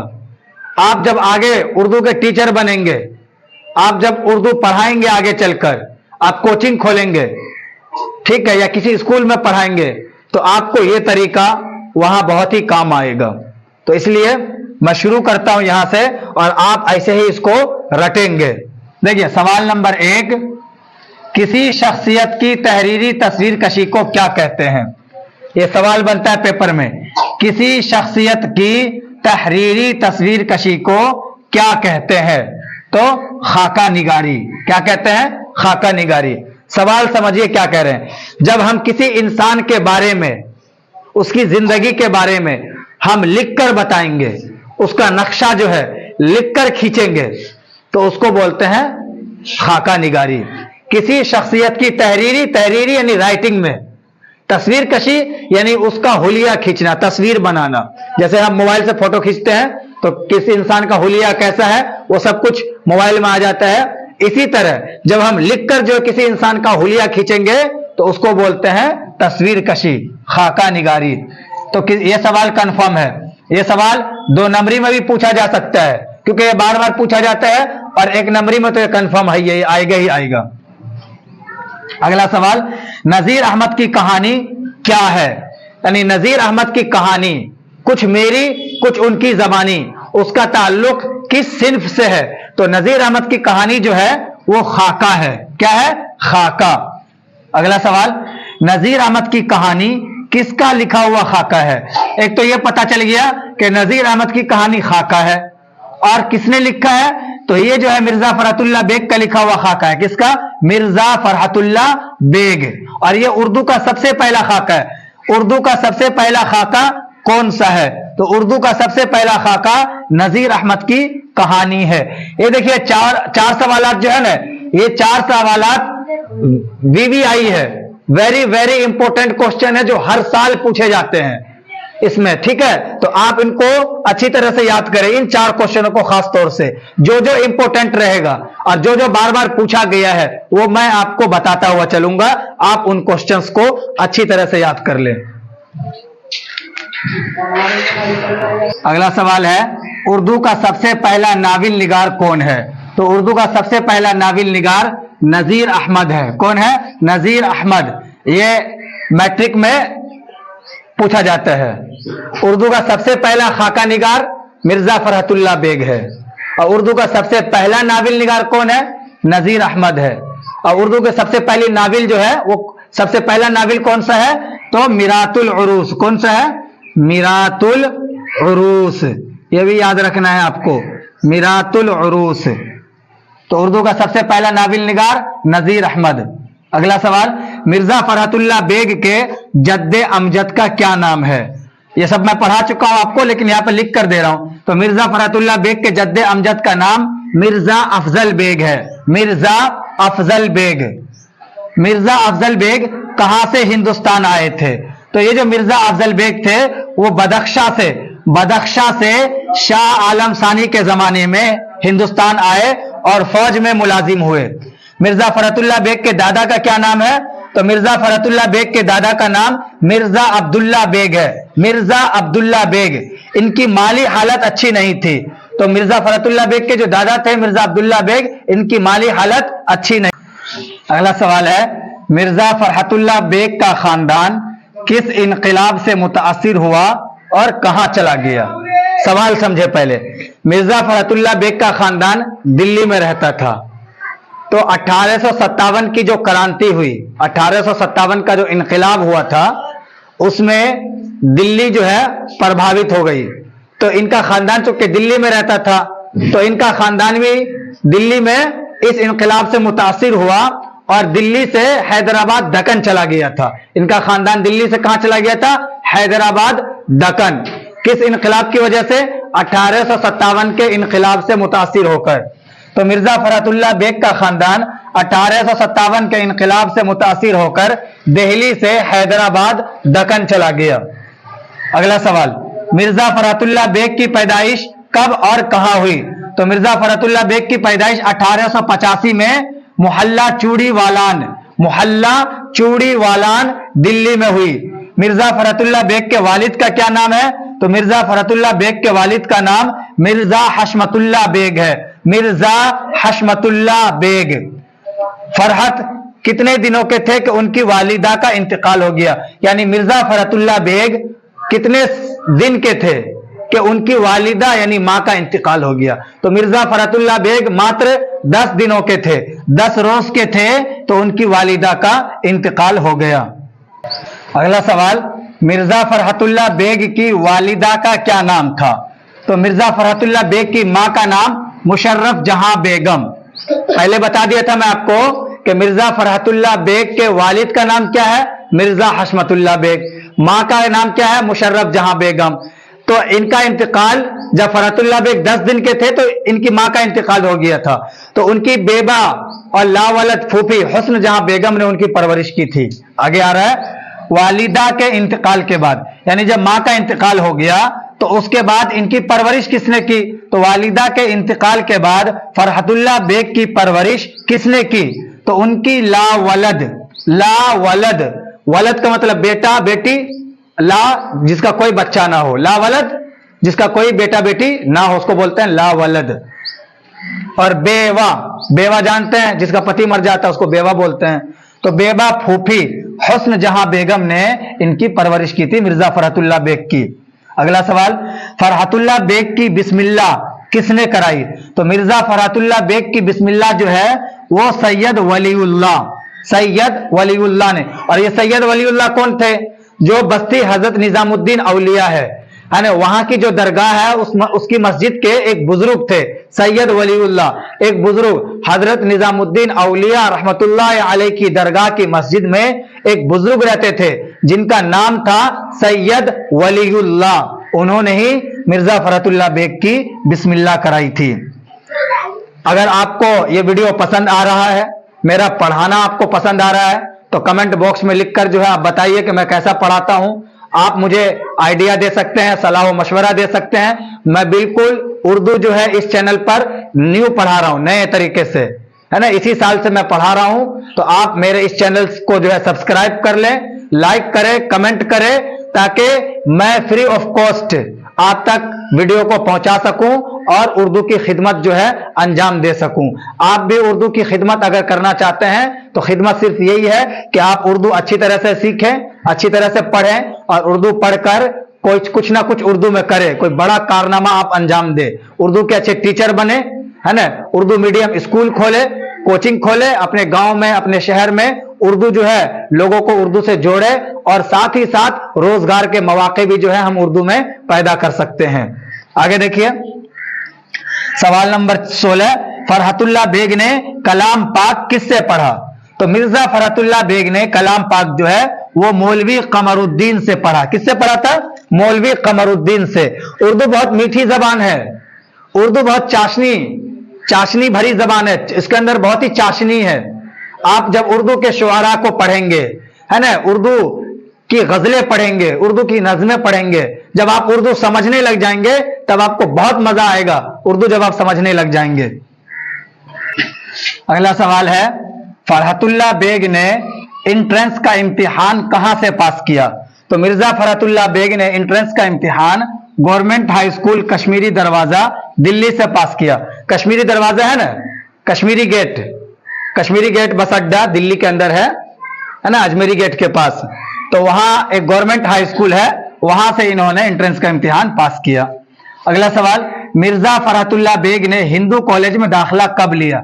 ये हिंदू कॉलेज उस जमाने में भी था और आज भी है, और आज तो दिल्ली का मशहूर और मारूफ कॉलेज है। दिल्ली यूनिवर्सिटी की जेर निगरानी है। दिल्ली यूनिवर्सिटी के जहां और भी बहुत सारे कॉलेजेस हैं, है ना, जैसे लेडी श्री राम कॉलेज है, सेंट स्टीफेंस कॉलेज है, मौलाना आजाद मेडिकल कॉलेज है, जाकिर हुसैन दिल्ली कॉलेज है, इसी तरह है ना हिंदू कॉलेज भी है। तो मिर्जा फरहतुल्लाह बेग ने हिंदू कॉलेज में दाखिला कब लिया? 1901 में दाखिला लिया था 1901 में, और वहां से इंटरमीडिएट 1903 में किया। इसी कॉलेज से, हिंदू कॉलेज से इंटरमीडिएट किया। और मिर्जा फरहतुल्लाह बेग जो है इस कॉलेज में पढ़ते थे और नजीर अहमद इसी कॉलेज में पढ़ाते थे। तो 1903 में इसी कॉलेज से इंटरमीडिएट किया। अगला सवाल, फरहतुल्लाह बेग ने बीए किस कॉलेज से किया? तो बीए जो है सेंट स्टीफेंस कॉलेज से। ये दोनों कॉलेज आज की तारीख में दिल्ली का मशहूर और मारूफ कॉलेज है। इन दोनों की गिनती मशहूर और मारूफ कॉलेजेस में है। आप भी यहां पढ़ने के लिए अगर चाहें मेहनत करके जो है यहां दाखिला ले सकते हैं। तो सेंट स्टीफेंस कॉलेज से बीए किया और एमए में दाखिला लिया इसी कॉलेज सेंट स्टीफेंस कॉलेज में एमए में दाखिला लिया। लेकिन चूंकि आर्थिक स्थिति कमजोर थी, मुआशी हालत कमजोर थी, इसलिए जो है दाखिला एमए मुकम्मल नहीं कर सके, एमए बीच में ही छोड़ दिया। अगला सवाल, खेलों से दिलचस्पी किसे थी? यानी आपसे पेपर में पूछा जा सकता है कि इनमें से किसको खेलों से ज्यादा दिलचस्पी थी? तो खेलों से दिलचस्पी जो है वो मिर्जा फरहतुल्लाह बेग को थी। मिर्जा फरहतुल्लाह बेग खेल वगैरह में बहुत ज्यादा दिलचस्पी रखते थे, चौसर शतरंज वगैरह सब कुछ खेलते थे। तो खेलों से दिलचस्पी किसे थी? तो खेलों से दिलचस्पी मिर्जा फरहतुल्लाह बेग को थी।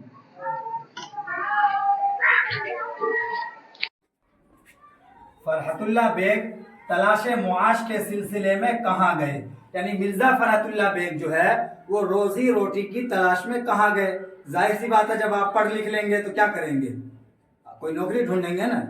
तो फरहतुल्लाह बेग उस जमाने में पढ़ाई लिखाई करने के बाद रोजी रोटी तलाशे मुआश, रोजी रोटी की तलाश में कहाँ गए?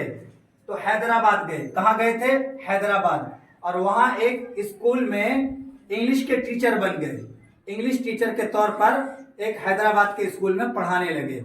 हैदराबाद गए और एक स्कूल में अंग्रेजी के मुअल्लिम बनाए गए। मुअल्लिम बोलते हैं टीचर को, मुअल्लिम टीचर, और मुतअल्लिम छात्र को बोलते हैं, पढ़ने वाले को, स्टूडेंट, मुतअल्लिम।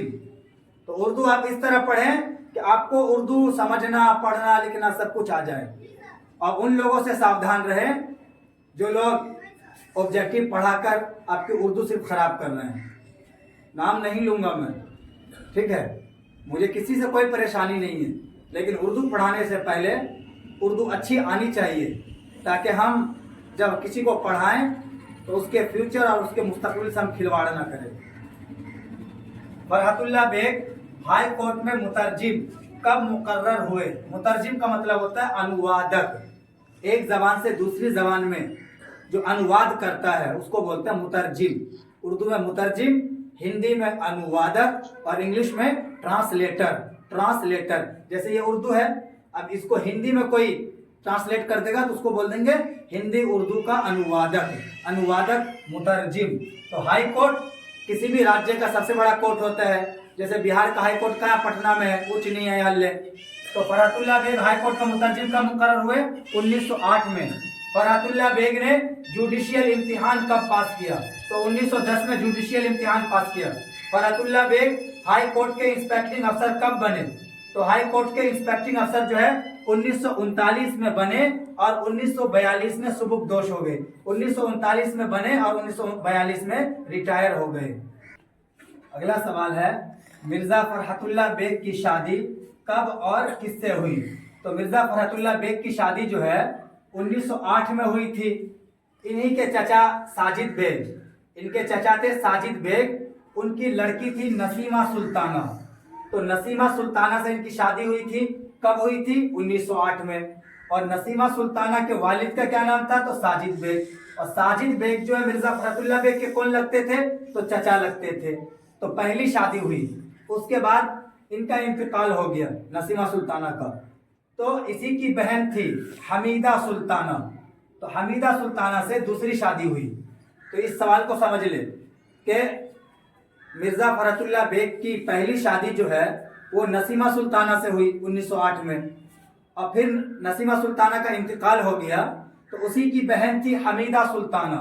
तो उनकी दूसरी शादी जो है हमीदा सुल्ताना से हुई। अगला सवाल, मिर्जा फरहतुल्लाह बेग का इंतकाल कब और कब हुआ और उनको कहाँ दफन किया गया, कहाँ मदफून है?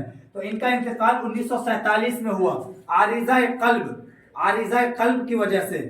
और ये दिल्ली के अंदर कब्रिस्तान है सराय इलाही चमन, छठी जेल के अंदर सराय इलाही चमन। तो सराय इलाही चमन जो कब्रिस्तान है उस कब्रिस्तान में इनको दफन किया गया, सराय इलाही चमन। मिर्जा फरहतुल्लाह बेग की शोहरत किस तसनीफ की वजह से है?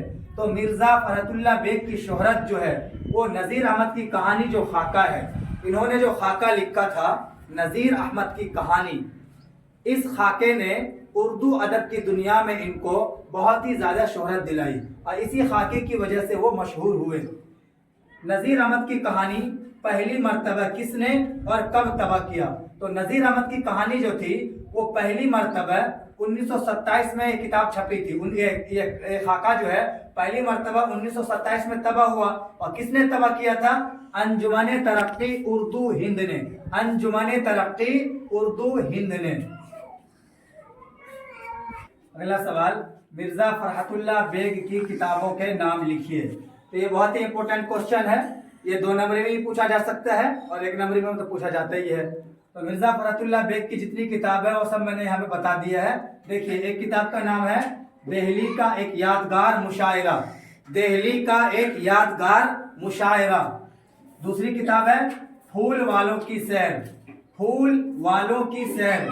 तीसरी किताब है मज़ामीने फरहत, मज़ामीने फरहत। ये 7 जिल्दों में है। कितनी जिल्दों में? 7 जिल्दों में। अगली किताब है इंशा, इंशा। अगली किताब दीवाने यकीन, दीवाने यकीन, दीवाने नज़ीर। अगली किताब मेरी दास्तान, मेरी दास्तान। और अगली किताब मेरी शायरी। तो ये मिर्जा फरहतुल्लाह बेग की किताबों के नाम हैं जो आपको याद कर लेने हैं। अगला सवाल, फरहतुल्लाह बेग मौलवी साहब के घर कितने बजे जाते थे? तो मिर्जा फरहतुल्लाह बेग जो है मियां दानी के साथ मौलवी साहब के घर कितने बजे पहुंचे थे? तो 1:30 बजने में 5 मिनट थे, 1:30 बजने में 5 मिनट थे, यानी 1:25 पर पहुंचे थे। और 1:30 बजे घंटे ने टन से आवाज दी और ये अंदर गए। फरहतुल्लाह बेग और मियां दानी मदरसे से कितने बजे आए? फरहतुल्लाह बेग जहां पढ़ते थे वहां से वापस कितने बजे आए थे? तो 11:30 बजे। कितने बजे? 11:30 बजे। नज़ीर अहमद के घर में रस्सी लिए कौन ऊँग रही थी?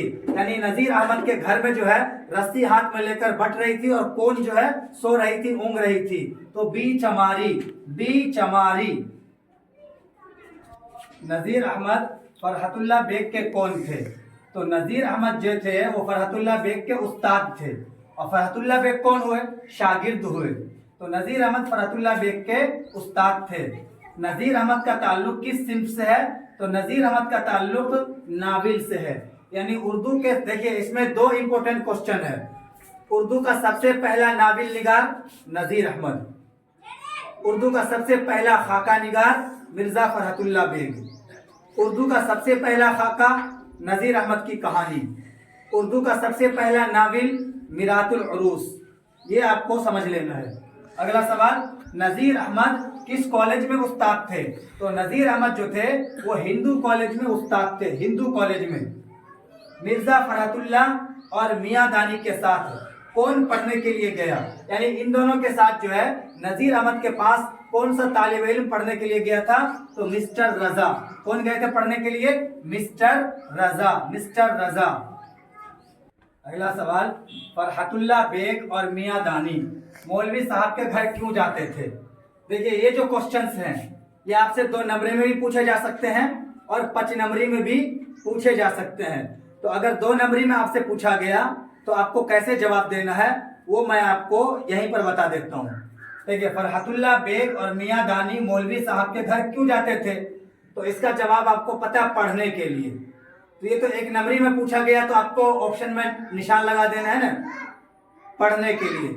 लेकिन 2 नंबरी में आपको लिखना है, तो कैसे लिखेंगे? देखिए फरहतुल्लाह बेग और मियां दानी, फरहतुल्लाह बेग और मियां दानी मौलवी साहब के घर पढ़ने के लिए जाते थे, है ना। देखिए सवाल का जो जवाब है, उर्दू जो आपको, अगर उर्दू लिखना आता है तब तो कोई प्रॉब्लम नहीं आपके साथ, लेकिन अगर आपको कम लिखना आता है या बिल्कुल लिखना नहीं आता है तो अभी तो आपके लिए बहुत वक्त है, आप लिखना सीखिए।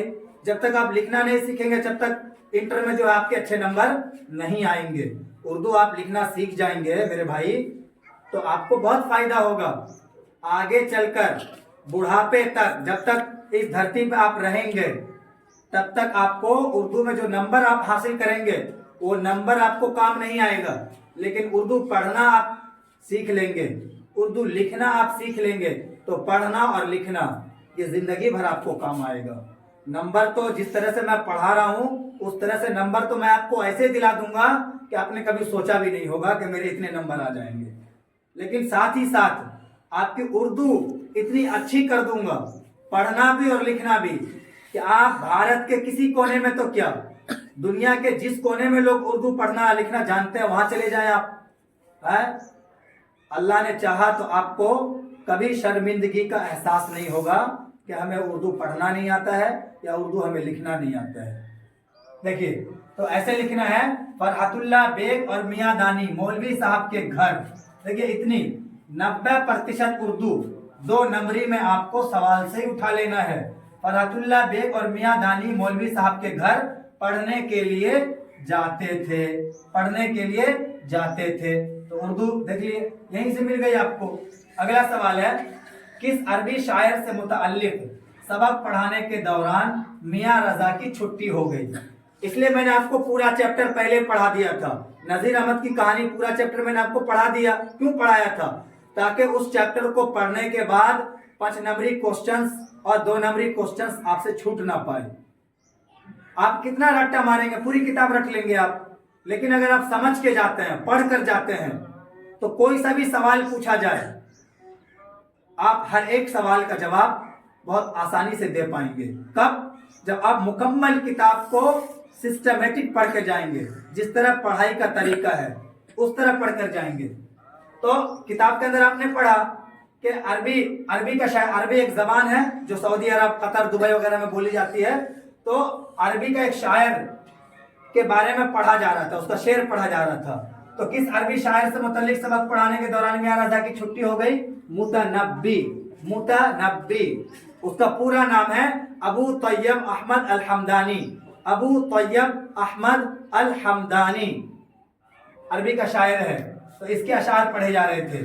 अगला से अगर 2 नंबरी में पूछे तो कैसे लिखेंगे, है ना। 2 नंबरी में अगर पूछे, है ना, तो अरबी का शायर मुतनब्बी के अशार पढ़ने के दरमियान मियां रजा की छुट्टी हो गई। अरबी, है ना, मुतनब्बी जो कि एक अरबी का शायर है, اس کے اشعار پڑھنے کے دوران میاں رضا کی چھٹی ہو گئی۔ اگلا سوال، فرحت اللہ بیگ شیر خوانی میں کس طرح کی غلطیاں کرتے تھے؟ تو اعراب کی غلطیاں کرتے تھے۔ اعراب کا مطلب ہوتا ہے زبر زیر پیش، زبر زیر پیش۔ تو عربی میں زبر زیر پیش ہوتا ہے، تو عربی کے اشعار پڑھے جا رہے تھے، تو فرحت اللہ بیگ جو تھے وہ جب شعر پڑھ رہے تھے نا تو زبر زیر پیش غلط سلط پڑھتے تھے، تو اعراب کی غلطی کرتے تھے۔ اگر 2 نمبری میں پوچھے تو آپ کو ایسے لکھنا ہے، فرحت اللہ بیگ شعر خوانی میں اعراب کی غلطیاں کرتے تھے۔ فرحت اللہ بیگ شعر خوانی میں اعراب کی غلطیاں کرتے تھے۔ اگلا سوال، میاں دانی شعر پڑھنے میں کیسی غلطیاں کرتے تھے؟ فرحت اللہ بیگ تو اعراب کی کرتے تھے، لیکن میاں دانی جو ہے وہ نظم کو نثر بنا دیتے تھے۔ کیا کرتے تھے؟ نظم کو نثر بنا دیتے تھے۔ جیسے آپ کوئی کویتا پڑھے تو کویتا پڑھنے کا طریقہ الگ ہوتا ہے اور نثر پڑھنے کا طریقہ الگ ہوتا ہے، تو نظم کو نثر بنا دیتے تھے۔ تو اگر 2 نمبری میں پوچھے تو ایسے لکھنا ہے، میاں دانی شعر پڑھنے میں ہے نا یہ غلطی کرتے تھے، یا میاں دانی نظم کو نثر بنا دیتے تھے۔ میاں دانی جب شعر پڑھتے تھے تو نظم کو نثر بنا دیتے تھے۔ اس طرح آپ کو 2 نمبری میں لکھنا ہے۔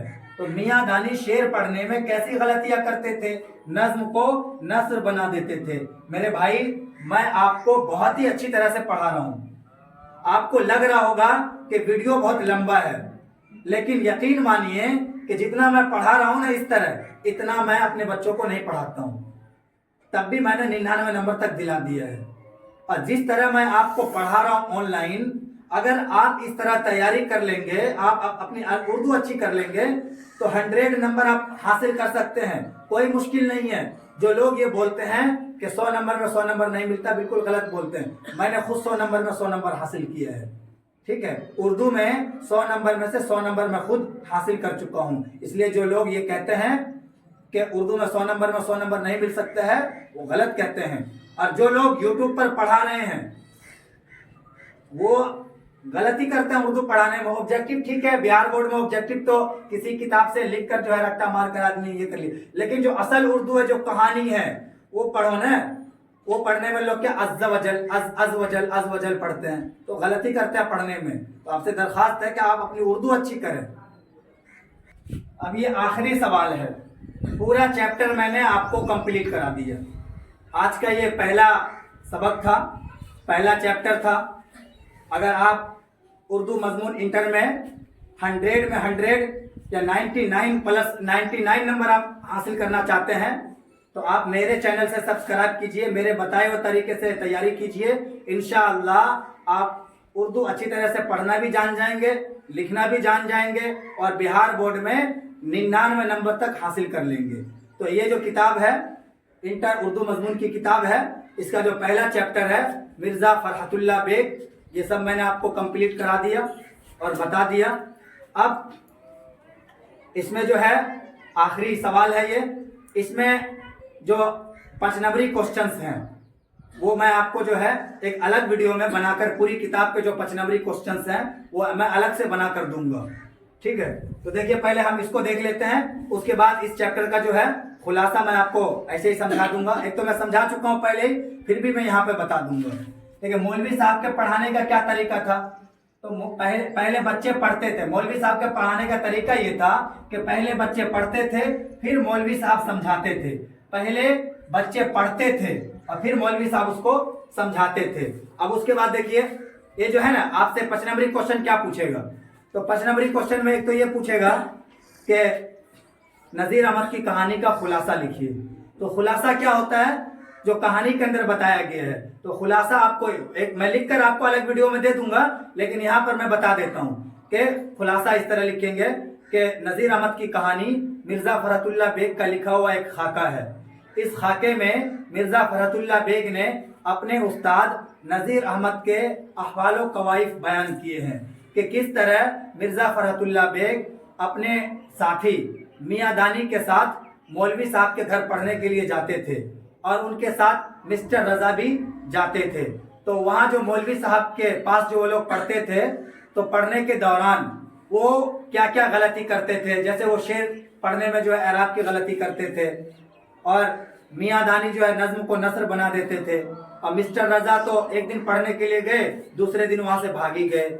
मौलवी साहब गुस्से की वजह से जो किताब उठाकर फेंक देते हैं और कहते हैं कि कल से तुम लोग पढ़ने के लिए मत आना। तो ये लोग जो है उठते नहीं है वहां से।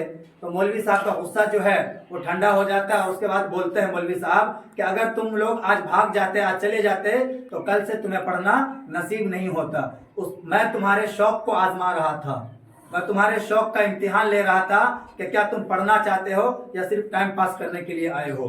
तो वहां पर जो पूरा वाकया पेश आया है, उस पूरे वाकये को नज़ीर अहमद के साथ और मिर्जा फरहतुल्लाह बेग के साथ जो वाकया पेश आया, उसको उन्होंने खाके की शक्ल में ढालकर बयान किया है। एक तो ये 5 नंबरी पूछा जाएगा, उसके बाद जो है ये पूछा जाएगा 5 नंबरी में खाका निगारी के बारे में एक मजमून लिखिए। 5 नंबरी तो खाका निगारी के बारे में जो मैं आपको लिख दूंगा, एक मजमून जो है पूरा लिखकर मैं अलग वीडियो में दे दूंगा। तब तक आपसे दरख्वास्त है कि आप इन सवालों को अच्छी तरह से याद करते रहें, और उसके बाद जो भी वीडियो मैं अपलोड करता रहूं, उस वीडियो को जो है आप गौर से देखें। एक एक वीडियो मैं अपलोड करता रहूंगा और इंशाअल्लाह आपकी तैयारी कराता रहूंगा। फिर मिलता हूं आपसे अगली वीडियो में, तब तक अस्सलामु अलैकुम व रहमतुल्लाहि व बरकातुहू।